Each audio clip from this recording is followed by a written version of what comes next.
All right. Hello, everyone, and welcome to our very first virtual parent happy hour. My name is Felicia, and I am one of the Upward Bound academic advisors for the University of Rochester, currently at Wilson Commencement High School. I want to take a moment and say thank you to everyone who is tuning in today. As we all adjust to what's going on in the world, we want to make sure we're doing our part and still sharing really good college going information and resources. So we are hosting these virtual parent happy hours to give you some good information to work on and chat with your students during this time. Today, I am very, very excited to be joined by Sarah and Samaya from the Rochester College Access Network, also known as RCAN, and I'll let them introduce themselves in a moment. But today we're going to be talking about decoding the offer letter, especially for our seniors who are, either getting financial aid offers in the mail or they will be very shortly. This is a very exciting, but can also be a little bit of a confusing time because no two letters look the same, and there's a lot of different information that can be shared. So today, Sarah and Samaya will be sharing some of that information with you. Before we get started with that, though, on your screen, there is a phone number to text. So if you are tuning in with us, please text area code 585-301-4488 if you have, and if you are joining us. But if you could send us your name, your school's name, and your student's name and your student's high school that they attend, that'd be really great, because then we can just follow up with any questions that come up throughout the event and just know who we are reaching and if we need to reach any more. Again, that phone number is 585-301-4488 on your screen. And during this presentation, Sarah and Samaya will be sharing a lot of really good information, but it is a lot of information. So if at any point you have a clarification question that you need, or you're like, my situation's like this, what would you say about this? You can also text that number questions, and at the end of the presentation, we will answer them. Or if you're looking at YouTube and you look over, I believe it's to your right, there should be a chat where you can ask your questions live, and then we can answer them as we go. But without further ado, I will pass it over to Sarah and Samaya. Hi, my name is Sarah Johnston, and I work for the Rochester Education Foundation as the Director of College Access Initiatives. And we oversee, together with Samaya, we oversee the Rochester College Access Network, RCAN. Samaya. Hi, I'm Samaya. I am an AmeriCorps member, and for my service term, I'm working with REF, or Rochester Education Foundation, specifically with RCAN, helping with Sarah with all of our college access needs. And I am a recent graduate from RIT. So I just graduated, so yeah. So we're gonna go ahead and get started. We have a PowerPoint presentation to share with you that goes through all of the offer letter information that we have. Oops. Here we go. So we know that these college offer letters that you may have been receiving or should be receiving soon, they're really difficult to read, and they all look different from each other, so it's really difficult to compare them. That's one thing that we want to talk about tonight. And there's a lot of confusing terms in the offer letters. So there may be things that look completely different from one letter to another. And something that can be really confusing is when these terms are referring to the same thing, but they look different on each letter. So for example, the Federal Direct Unsubsidized Loan, that is the actual name for it, but there's a lot of different examples of how that might look on the letter. So it could leave off the federal part and just say direct unsubsidized loan. It could also have the word Stafford in it, and it might just be some part of it abbreviated. So those are all the lists in blue that we created. And then the list that's a little bit more red, those are ones that you really want to watch out for, because those don't even have the word loan actually listed. So it might look like federal direct unsubsidized and then just have the L next to it, and that's actually a loan. As we proceed in this presentation, we're going to talk more about what is the difference between a scholarship, a grant, loans, work study, and understanding what all those things are. Loans, remember, are the things that we have to pay back. So we want to be really aware of the loans that are offered to us on our offer letters.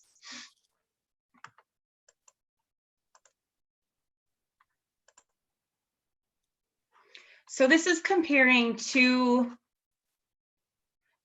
different offer letters. And sometimes it'll be the letter from Savannah that's listed on the left side. Sometimes it'll have more of a breakdown of what each bit of cost covers. And it will include the cost of attendance, the COA. So this is almost $55,000 for the total cost of attendance, and it's breaking down each section of direct and indirect costs. Whereas the school on the right side, it's not even showing what the total cost of attendance is. So it's showing tuition, fees, room and board, and then the total. And then it lists the budget again and what the financial assistance is. But what does that financial assistance really mean? So these are things that if you do receive a letter that looks like this, you would definitely want to reach out to the financial aid office and ask for more information.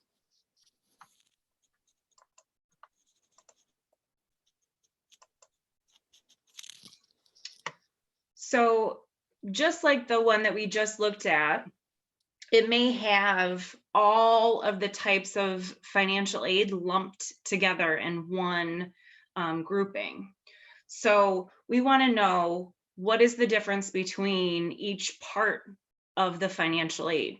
So when you see something that's labeled a grant, oftentimes students receive the Pell Grant. That is gift aid, and it does not have to be returned. That is money that is given to you from the federal government, and you don't have to pay it back.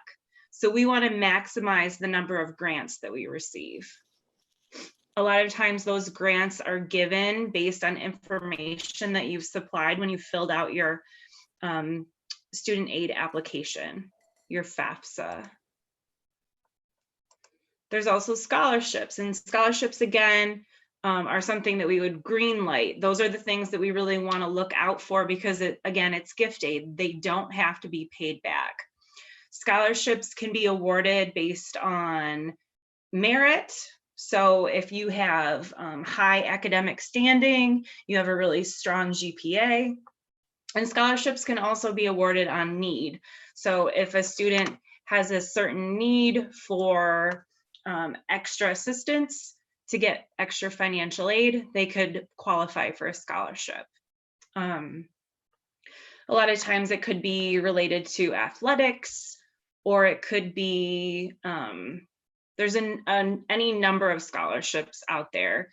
I know that some of the local scholarships here in Rochester that are available, some of them have to do with income, family income, some of them have to do with your GPA, some of them have to do with what athletics you're involved in, even some if you play golf, or just there's a scholarship out there for everybody, so we have to look.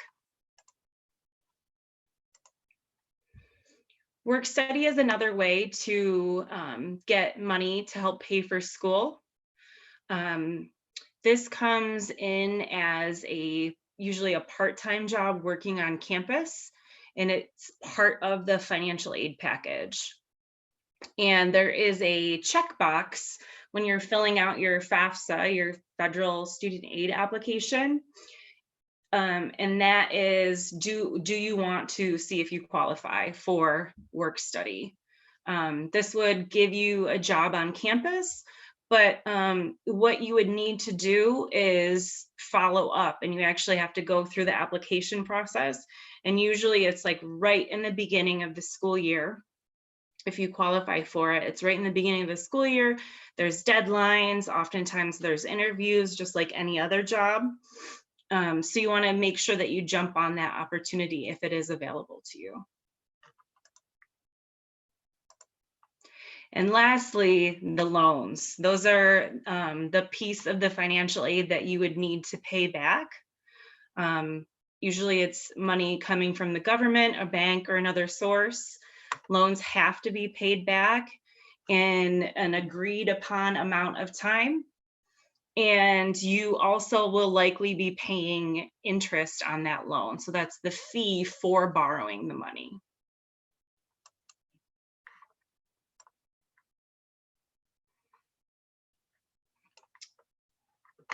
So something that is specific to, something specific for parents to watch out for, there's something called the Parent Plus loan.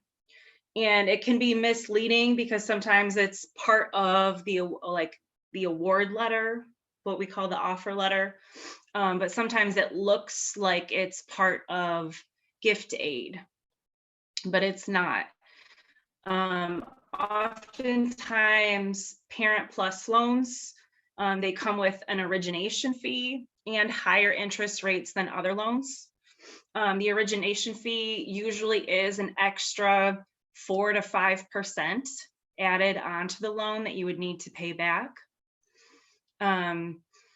They're oftentimes looking at a credit review, and they're also not really giving any boundaries of how much money can be taken out.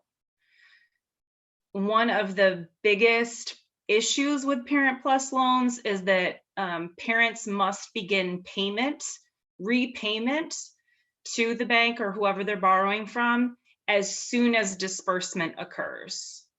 So as soon as the bank puts the money out to the school, the parent is then responsible immediately for starting to pay back that loan, which for students, usually there's the deferment period while they're in school. They don't need to pay back, but for the Parent Plus loan, it works a little bit different.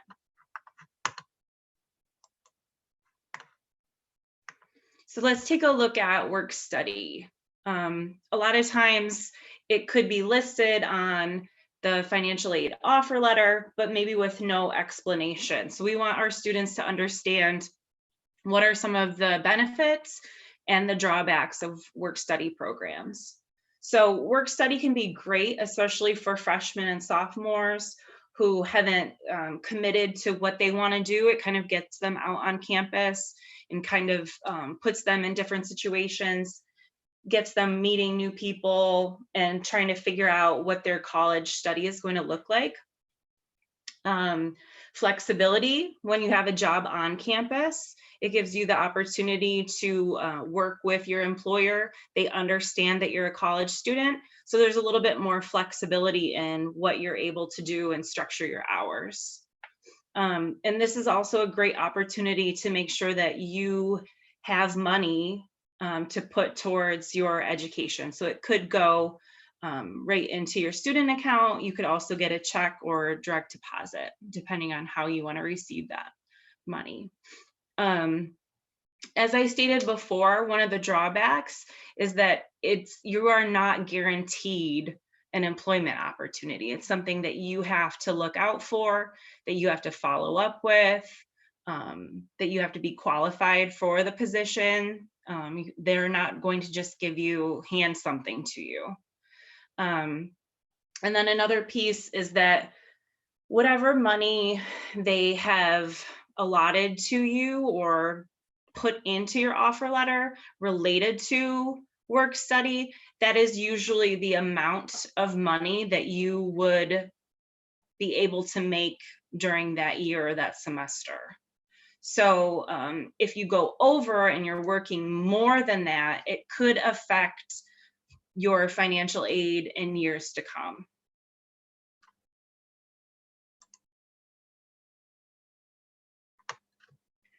So as I said before, with the cost of attendance, there's oftentimes with summaries of how much financial aid is offered to you, there may not be a clear calculation on what that looks like. And here you can see the total cost of attendance is $48,000, and then gift aid offered. When we were looking at gift aid before, those were the grants and scholarships. The self-help options include credit-based loans and then credit-based aid offered. So anytime you see something where the calculations add up to zero, we feel like it's saying that the parent and student don't need to pay anything. But when you go back and look, there's clearly a loan written in that and credit-based aid offered. So we want to know, what does the credit-based aid mean? What does that mean? And then we know that there's a $5,000 loan added in there, which is something that you have to pay back. So I don't consider that a net cost of zero for me. I think that anytime that there's a loan, anytime there's anything that needs to be paid back, that needs to be considered as part of the cost for the family. So one thing we've noticed in the letters is not all schools give clear information about what to do next. So we want to make sure that you have an idea of how to accept your award letter, what you're doing to contact the college. And if there isn't any information, any direct information about exactly what to do, then we want to reach out to the financial aid office and ask. Given the times right now, it's probably best to either call or to email and ask for more information on next steps. And for the schools that we decide that we are no longer interested, we want to send them a friendly email letting them know that we are not going to attend that school, just so that they don't think that you're coming, and it may free up a spot for another student who's on a waiting list. There are resources available as far as looking at a glossary of terms. So anytime you're looking at your offer letter and you're not sure what something means, there's a lot of resources available where you can look up from the Federal Student Aid website to find out more information about what something may be referring to. There's also something available called the shopping sheet, and it can compare different letters to each other. So if you have two different letters and they're just not matching up for you, sometimes the shopping sheet can allow you to make them come together so you can really compare the offers with each other. One thing that we didn't really touch upon about getting money to pay for school is HEOP and EOP. And I am going to, when Samaya goes over the actual award letter, I'm going to have her talk more about that because she is the expert and she participated in the HEOP program at RIT. So she's a great resource with information about that. The other piece is that we want to make sure that if there's a deadline for a deposit, we want to make sure that we're looking at how that deadline may have changed. A lot of schools have pushed their current deposit due date out into June because they know that students and families may be having difficulty making that happen right now. And I've heard from several schools that schools that have endowments, schools that have rainy day funds, sometimes they're able to pull funding from those accounts to help students pay for a deposit that maybe they just can't come up with right now. So anytime that you're think like maybe we can't do this right now, or I think I'm not going to be able to pay my deposit on time, ask. And another piece, maybe your family's financial status has completely changed. We know that a lot of people are losing jobs right now. And so it is an opportunity for you to reach out to the financial aid office and ask to negotiate. So that would be where you're appealing the offer letter and you want to explain what your financial situation is now and compare that to what was looked at with the financial status in 2018, which could be very different from now. So it's definitely something where we're encouraging you to reach out to the school's financial aid office and make sure you're communicating what your needs are and how things may have changed. I have my contact information here. My email is Sarah, SARAH, at rochestereducation.org. And at the end of our presentation, we will share information about next steps on how you could schedule an appointment with either Samaya or myself to get information that's individualized to you. So if you have any questions specific to the school that you're going to, or if you want us to take a look at your offer letter and go through it with you, we would be happy to do that. I am going to toss it over to Samaya so she can read through a sample offer letter with you. Yeah, thank you, Sarah. So this is a lot of information thrown at you guys, and we want to make sure that it kind of is ingrained and that you understand. So we're going to go over an offer letter, and we're going to use my offer letter. So I was able to actually blank out a lot of things, but I'm sort of hiding personal information. So I'm going to share this with you now. All right. So this is my offer letter from my very last semester at RIT here. Well, my last year. And so we're going to go through what you should expect to see, what a good offer letter would look like. I'm not just saying that because I went to RIT, but this is actually a decent offer letter. So first off, you see the breakdown. You see it broken down for fall semester, spring semester, and then overall total for the entire school year. So that's how you sort of want that. You want that broken down. Now, this is all of the potential aid that I can be getting. So this is the amount. And then down here are the estimated costs. So that's tuition. So this is all of that added up. One thing I can say that I wish they would have done is had a total at the bottom of this, so that you wouldn't have to calculate it yourself. That's one thing I wish they would have had, because then you would have been able to compare that to this number here. But anyways, let's see. We're going to go down the line and I'll explain what each type of aid is. So the RIT HEOP Scholarship Aid. So like I said, like Sarah mentioned, I was an HEOP member at RIT for my full 4 years there. It's an amazing program, and we always try to push our students to looking for HEOP or EOP programs at any local university that they're planning on attending. So with HEOP, it's basically for financially disadvantaged students with financially disadvantaged backgrounds.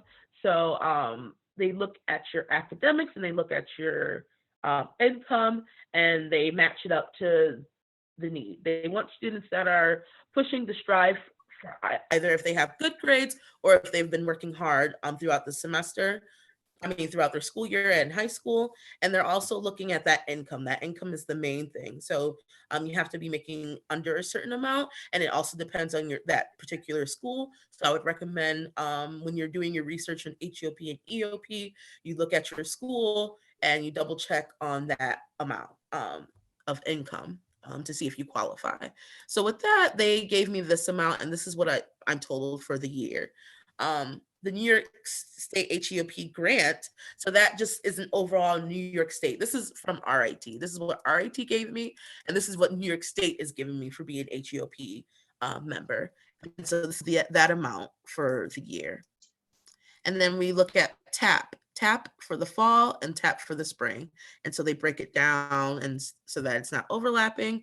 So TAP is basically what you should be, the next steps. So when you fill out that FAFSA, do not exit out. You may say congratulations, all that good stuff, but please scroll down and it will tell you you have the option to applying for TAP. And you want to do that. You want to sync those accounts because that information from your FAFSA is being transferred from your TAP. So if you don't do that, though, it usually takes about 3 days for them to get back to you, email you with a link that you can go and create your TAP. But TAP is for New York State. That's New York State money that they're giving to you as a student of New York State. So that's something you really want to apply for. And it's only for if you're going to school within New York State. So money for New York State students in New York State. So you want to make sure that you apply for that if you're planning on staying close to home. And they give you money. It's also dependent on your income, same as the FAFSA. When they're generating that number for you, it's dependent on your income, how much they give you. I was lucky enough to be able to give them the full amount. So it depends on your income. And the federal SEOG grant, sometimes what happens with your schools, which is really great, when they look within your income, they find free money for you themselves. That's what they're supposed to do. Your financial advisor or the school is supposed to be able to find that extra money for you somewhere. So this is just a gift money that was given to me. Federal Pell Grant, that's that amount when you do your FAFSA, that's that amount that they give you. So that was found also for me. So when you do your FAFSA, this is the amount that is generated for you.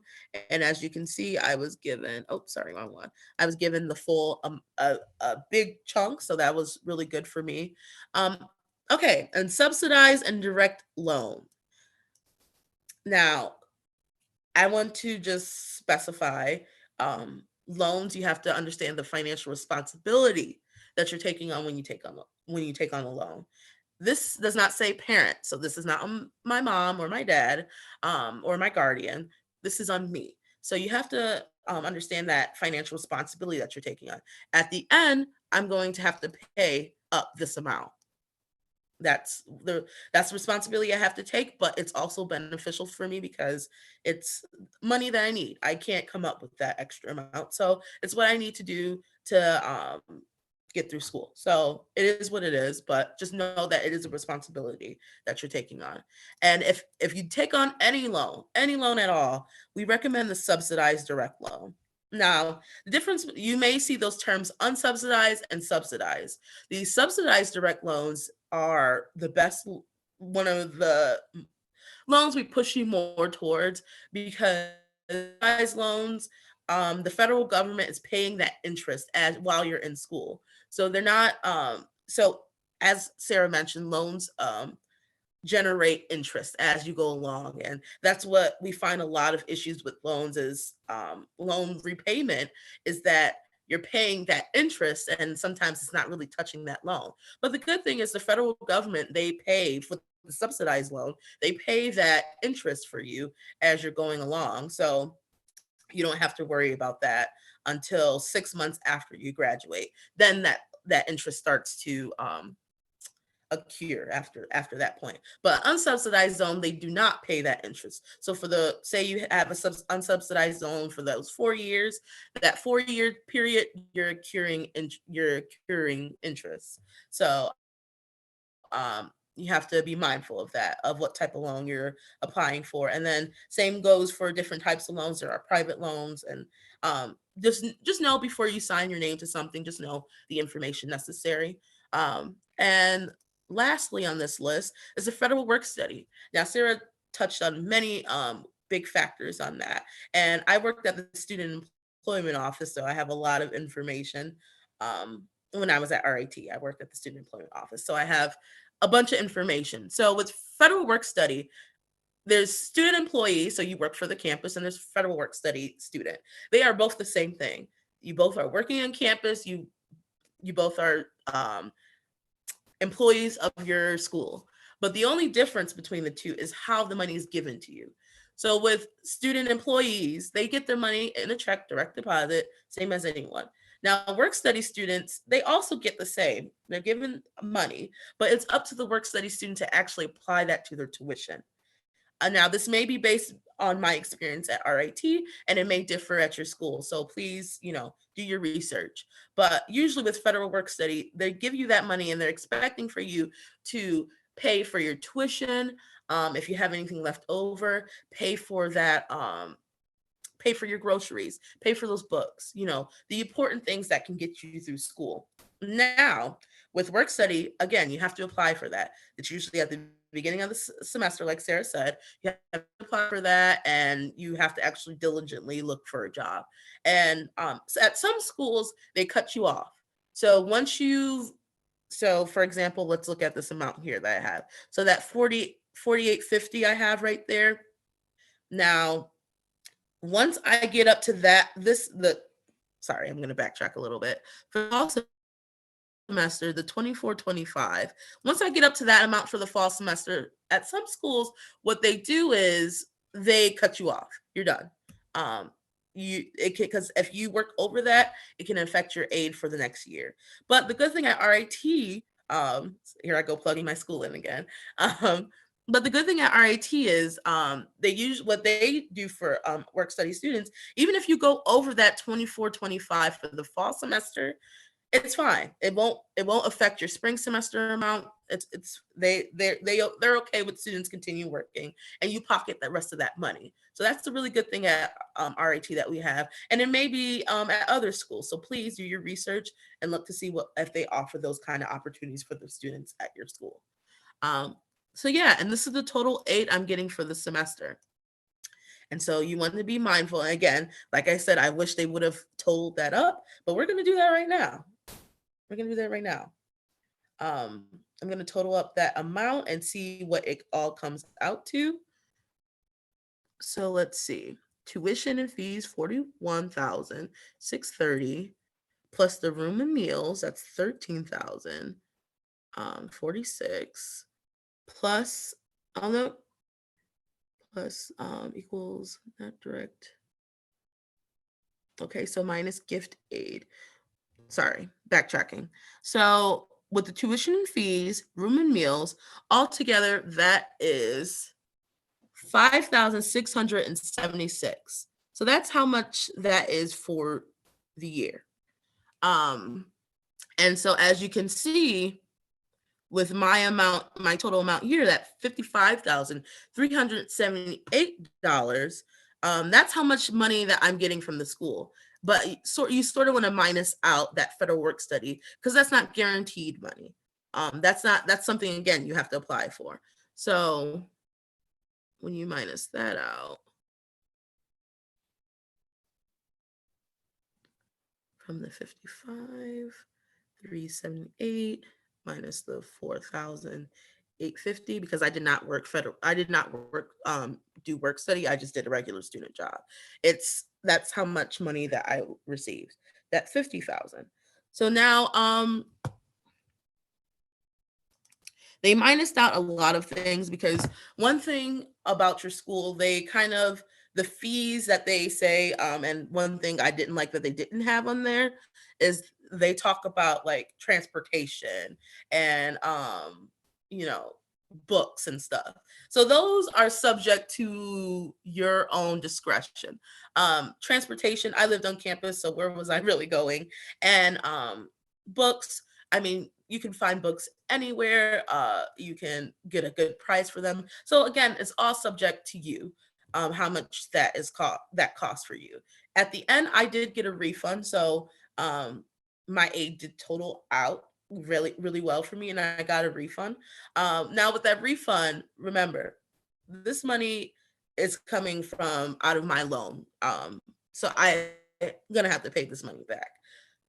But the only good thing is it helped with getting my first month's groceries, getting my books, and I would space it out and I would pay for books in the fall and then save some for in the spring, even though I would be getting that refund again. I still just did that because then that refund that came again, I could just get the necessities that I would need for myself. And, I know you all are probably like, oh, I'm going to have fun with it. By all means, indulge a little bit, but just remember what your responsibility is. And that's school. Right now, school is your responsibility. It's not the newest pair of shoes. So just focus on what you need to do first, and then whatever's left, have fun with it, because you will have to pay it back if it's from a loan. So yeah, I think that's all I've got for you. All right, thank you, Sarah and Samaya. You gave us really good information, but you're right, you gave us a lot of information. So I'm going to throw back up on the screen the cell phone number that you can call, you can text, or you can throw it in the chat over there. So if any questions come up or you were like thinking about it and you're like, actually, can you clarify that a little bit more? Go ahead. And if you have not texted, if you're watching live, you have not texted either your name or your student's name and what high school they go to, go ahead and shoot that to 585-301-4488. But we do have a couple questions. A couple came through for you too.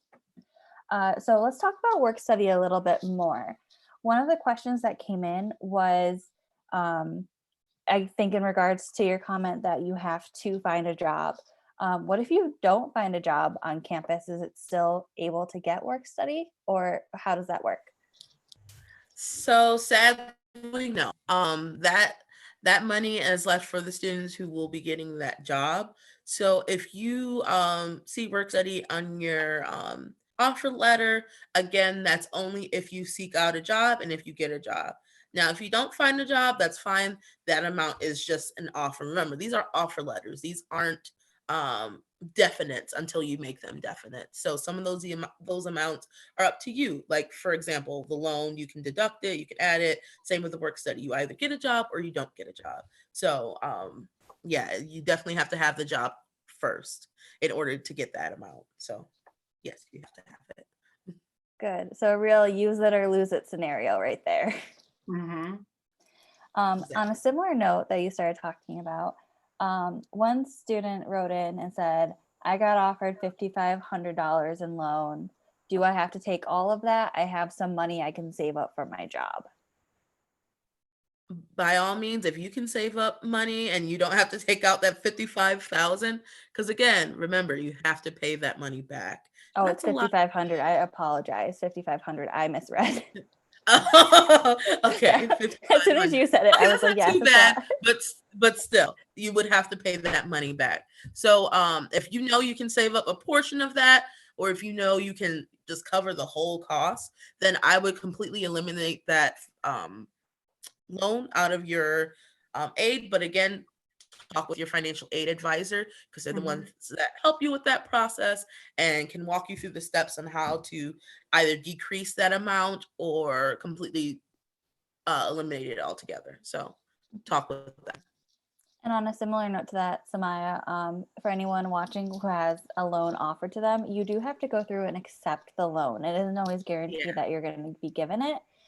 So on whatever portal or whatever system the school is using, you have to go through. And I believe that is where, if you know that you'll be able to pay $1,000 from your job that you have, then you could say, I only actually want to take out like 4,500. And then to their point previously, knowing the difference between subsidized and unsubsidized. So if that's the case, then anything you can reduce your unsubsidized loan amount would be pretty ideal, and that'll save you in the long run. All right. We got a text in all caps that said, I thought it was too late for scholarships, with exclamation points. Is it true? Is it too late for scholarships? So every scholarship that's out there has its own deadline. So there may be scholarships that you've looked at that had an April deadline or February. A lot of times they're due during the midwinter, early spring. But schools also have their own scholarships.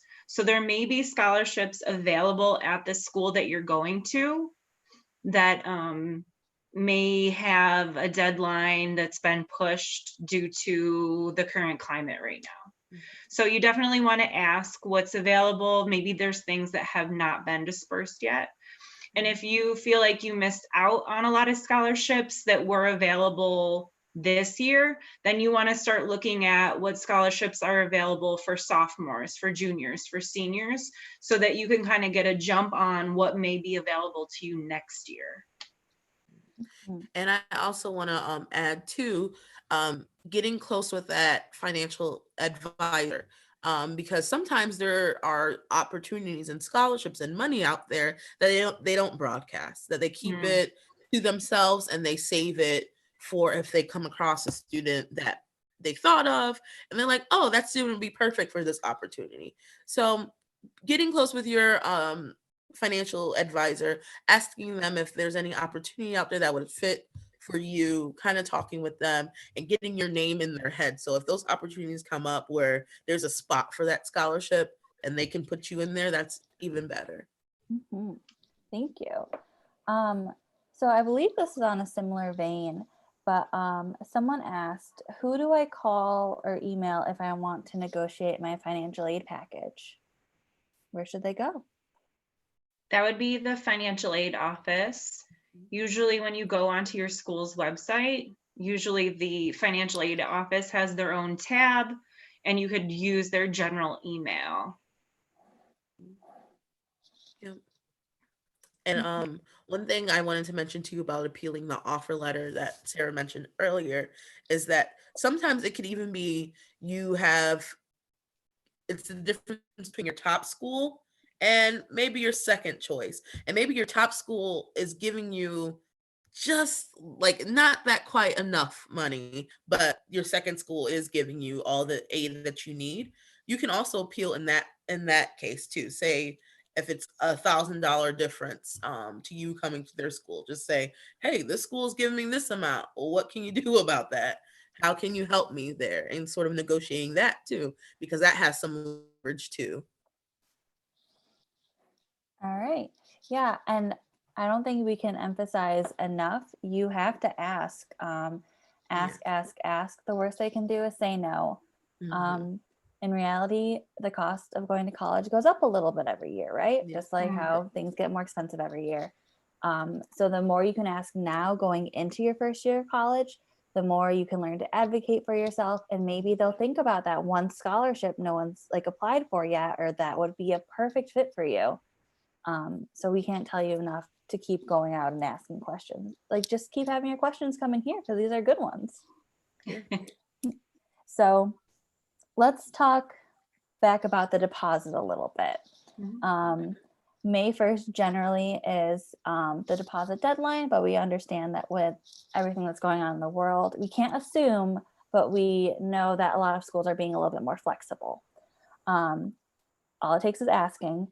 But one student is just very nervous about paying their deposit. So I know we touched on it, but can we go a little bit deeper with it? Sure. So a lot of the schools that I've looked at have pushed their deposit due date out into June.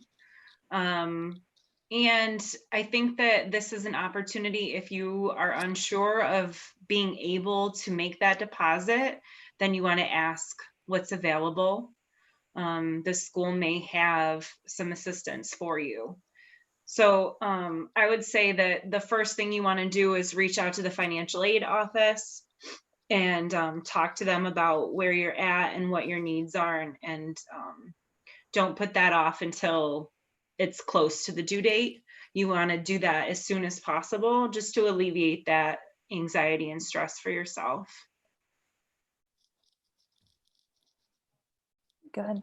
Yeah, I mean, in years past, even with students who have not lived through what we're living through right now, money's been tight. It's been kind of tough. So just asking, sometimes they get waived. Sometimes it's, oh, you only have to pay half of it. Sometimes it's just pay us within the next month. Schools are very understanding. It's just about asking. So I would And definitely encourage you're you. part of any program too. If you're an HEOP, if you're a Rochester City Scholar, if you find yourself in any sort of organization within your school and you need help, ask them. See what they can do for you. I know HEOP, they waived our fees. So we'll not necessarily waive it. They paid for it for us. So see if there's an opportunity out there for you within those programs, if they can help you with that, because there are programs like that. So just be on the lookout and ask. Always ask. Mhm. So this ask, I think, is pretty good. How do I get my scholarship money? Good question. So with scholarships, they could be dispersed. They could be given to you in any number of ways. So it really depends on the scholarship. So that's something that whoever you're receiving that scholarship money from, if you've been awarded that scholarship, then you want to ask them directly about what that looks like. So sometimes the scholarship money goes to the college. Sometimes the scholarship money comes to you. Sometimes the scholarship money comes to you after you've completed your first semester or even your first year of college. So they all kind of look differently. Yeah. Samaya, did And you want to wanna add make to sure, that? yeah, you want to make sure that you double check, because sometimes we get those scholarships that it's check form, and sometimes you have to actually account for that money within your financial aid. Some schools could kind of find that fraudulent if you don't. So double checking with your financial aid advisor, kind of being anonymous in a way and saying, hey, I got a scholarship from here. Um, do I have to, is there a form that I have to fill out to let it be known about this scholarship? And sometimes it depends on the amount. And if it's a big amount, like if it's like a $10,000 scholarship that they're giving to you check form, which is usually they don't hand it to you that way, but who knows? Sometimes you might find it that way. Then you might want to actually put that money in there. You might want to let your school know, because that's a slippery slope you don't want to go on. So letting your school know about any extra aid that's coming your way is essential, especially like a chunk of something, if like $10,000. That's a lot of money to not let your school know about. So Mhm. Yeah, you have to keep letting your schools know. It's their job to help you. yeah. But a little plug, if you're part of our Upper Bound program or Sarah and Samaya with Arkin, we are also here to help you. So make sure Yeah. you know who to ask, because we will also give you very real and direct answers. And we're not going to play any fluff with you, because we all want you to succeed at school. Yeah. One of the ways you can succeed at school is by completing your TAP, as we mentioned, if you are a New York State resident and if you are going to a school in New York State. But one question a lot of students have with the TAP is, why can I only put one school? Slash, what do I do if the school I put, I decide that's not where I want to go? What do I do with my TAP? Sorry. So Go that's ahead, a Sarah. good question. You know what? I don't really have an answer as to why they only allow one school. Samaya, do you have any reference point on that? I think for them, because again, they're transferring that information from your FAFSA. So whatever you put as your top school, because usually what we tell students when they're completing their FAFSA is do your top school down, because usually your top school, that first school, is the one you're most likely going to go to. So that's why that kind of filters over and they pick that first school. So whatever you put in your FAFSA, they're going to put that there for you. They're going to funnel that over and assume that's your top school. That's where you're going. So that's where this money is going. You can go in and you can actually, during the application process, if you're like, hey, I didn't want to go to Brockport, you can go in and you can change that. You know, you can go in and it can allow you to put a different school in there. But then you would also want to look at your FAFSA and see what top school that you put, because usually that's where the information is dispersed to first. So yeah, as far as why it's like that, I don't really know too much either. I'm We are pretty not here to question. yeah. No. But as Samaya was saying, with your quote unquote top school, so whatever school you feel like is your top school, or maybe it's like, you know, realistically, I think this is where I'm going to go, put that school in there. Make sure that you put in it for both the fall and the spring semester. Mhm. Unless, you know, your situation will change, then that can be a case by case basis, but typically put it for the fall and spring. And if you say like, well, I don't know if I'm going there for sure, that's okay. You can always go through and change it. This is just to get kind of an idea about what you're thinking. That way, New York State and the TAP program can know where to allocate funds and know how much aid to potentially give you. Yeah, TAP is always a tricky one, especially when you maybe are a New York State resident, but you want to go out of state, or if you are out of state but want to come in state. So to that, if you are a student who is looking to go out of state, it doesn't hurt to contact, again, their financial aid office and see if there are any programs, scholarships, grants, or anything that you can apply for as an out of state resident. Yeah, because TAP, they're not going to fund you going out of state. So that's something you all will also have to consider, that you're leaving a little bit of money behind because TAP does not go towards out of state schools. So yeah, that's a good point to make too. Another good point is that you have to apply for financial aid every year that you are going to be in school. Every year. Yep. So the good thing is that because you've already done it this year, or the first year you do it, typically every year after that, it'll just be more of a refresher and just kind of updating some information. But just a little tidbit is, if you are a student who maybe has a younger sibling who will then be going to school the following year, sometimes it's good to sit down and do your FAFSA and your TAP if you both need to do it together. And that's where a lovely event like FAFSA Fest or RCAN in general would be a really good use and a really good help, because if you guys both have to do it, you might as well do it together. Have a great sibling date out of it. All right, so we are at the point where we have our scholarships, possibly we have our financial aid offer, we've decided what school we're going to go to, but what do I do now that I owe some money out of my pocket that I may or may not have? So usually, so if you do have the money to come out of pocket to pay for the cost, usually the school has some type of payment plan. So it may be a monthly payment plan, or it may be 3 or 4 times during the semester that a payment could be due. And those usually the school, they're not collecting interest on that. So that is an opportunity for you to pay that direct cost. Yeah. Yeah, so just looking at your school's opportunities, what they have for you, I think is just really important. And knowing the cost that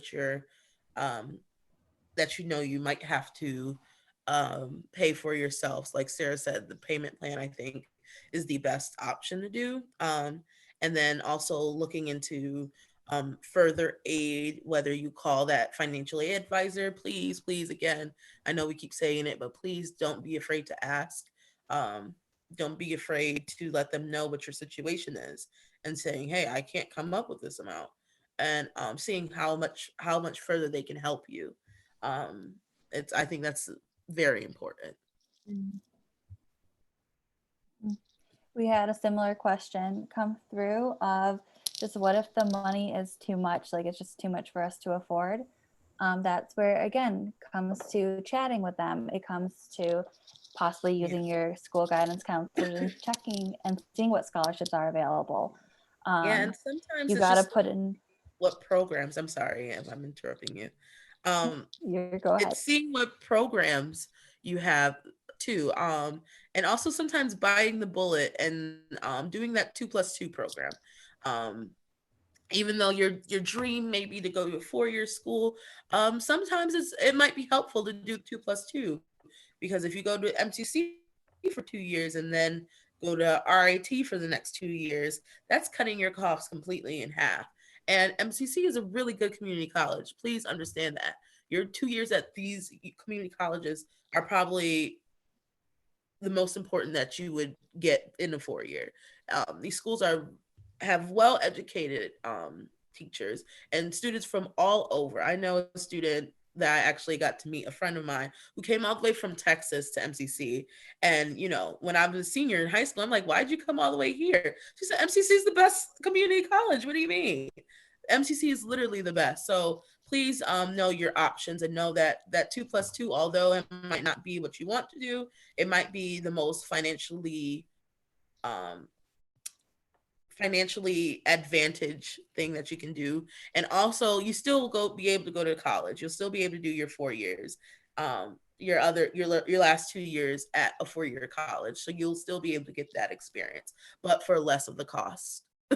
So that's definitely something to look into. And then looking into those programs like HEOP, EOP, Rochester Scholars, looking into all these programs and making sure you're taking full advantage of scholarships that are out there, and that you're exhausting all your resources. Because Sarah always says it's good to spend about 1 hour filling out 10 scholarships with the possibility of getting money. If someone was to pay you and say, hey, for $500, write an essay for me, you would do it.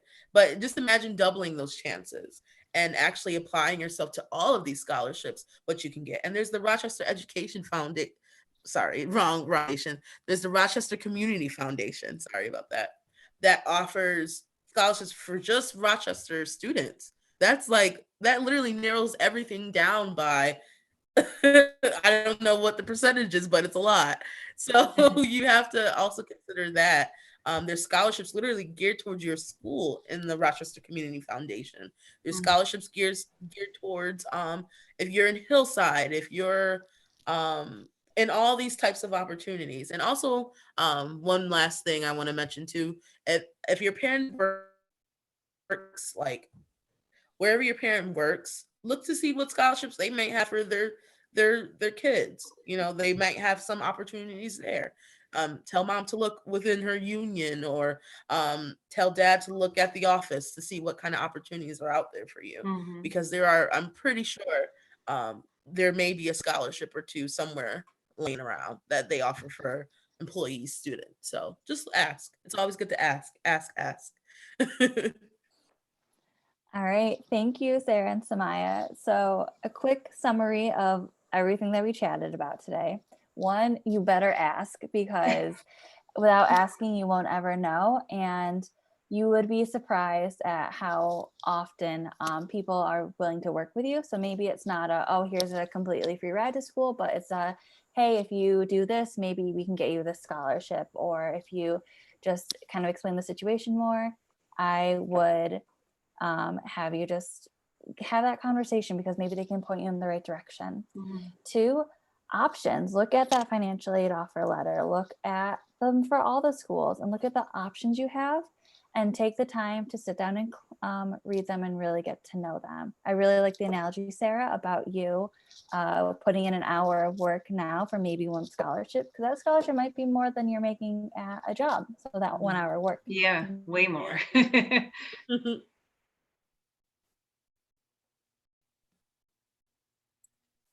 All right.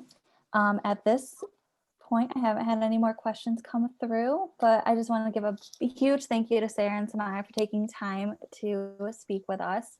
I'm going to throw up the phone number one more time. If you would like to text this number and want more information or more resources for RCAN, we can definitely connect the two, you and RCAN, that's the two. But also feel free to check out their website. And for our Upward Bound students, or our parents of Upward Bound students and Talent Search students who are watching, feel free to give your advisor a shout. We still got our cell phones. We're still plugging away at our remote locations at home. So feel free to check in with us. Again, it doesn't hurt to ask, and we're all on your side, and we all want you to be the best that you can be. Parents, if you're watching, please be on the lookout. We're hoping to have future virtual happy hours covering a variety of topics, from the SAT to what is a college visit and anything else. In that same vein, if you think, oh, I really want to learn more about this, again, feel free to text this number and we'll be able to incorporate some of your ideas into our future virtual parent happy hours. So until next time, have a great night, and we will see you virtually another day. Bye. Bye.